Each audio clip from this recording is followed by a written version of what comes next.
Penyerang timnas Maroko Youssef En-Nesyri menjadi pahlawan saat timnya mengalahkan Portugal dan berhasil melaju ke semifinal Piala Dunia 2022 Qatar.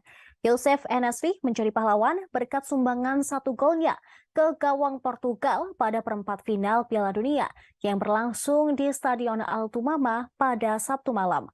Gol semata wayang En-Nesyri membawa Maroko menang 1-0 atas Portugal. Maroko pun mengukir sejarah dengan menjadi tim pertama asal benua Afrika yang mencapai semifinal Piala Dunia. Selain menjadi penanda sejarah, gol yang dicetak Youssef En-Nesyri ke gawang Portugal juga bernilai rekor. Berdasarkan data beIN Sport, Youssef En-Nesyri membobol gawang Portugal dengan sundulan kepala dari ketinggian 2,78 meter. Dia mampu memenangi duel udara dengan kiper Portugal, Diogo Costa, yang kurang jeli dalam mengantisipasi umpan silang Yahita Atiat-Allah. Youssef En-Nesyri juga disebut melewati rekor gol sundulan milik Cristiano Ronaldo. Ronaldo tercatat saat sang mega bintang masih bermain untuk Juventus. Ketika membela Juventus, Ronaldo pernah membobol gawang Sampdoria dari ketinggian sekitar 2,5 meter. Kini rekor sundulan tersebut telah dipecahkan oleh Youssef En-Nesyri di pentas akbar Piala Dunia 2022.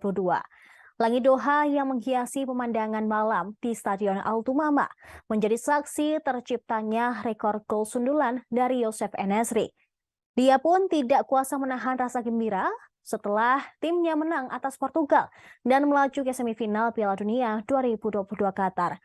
Penyerang berusia 25 tahun ini bermain untuk klub Sevilla merasa sangat bangga setelah timnas Maroko bisa menyingkirkan tim-tim besar dalam perjalanan menuju semifinal. Sebelum menyingkirkan Portugal, Maroko lebih dahulu mengalahkan Spanyol di babak 16 besar. Misi balas dendam Maroko pun berhasil. Pada Piala Dunia 2018, Maroko berada satu grup dengan Portugal dan Spanyol, tapi mereka gagal memetik kemenangan atas dua tim besar Eropa tersebut.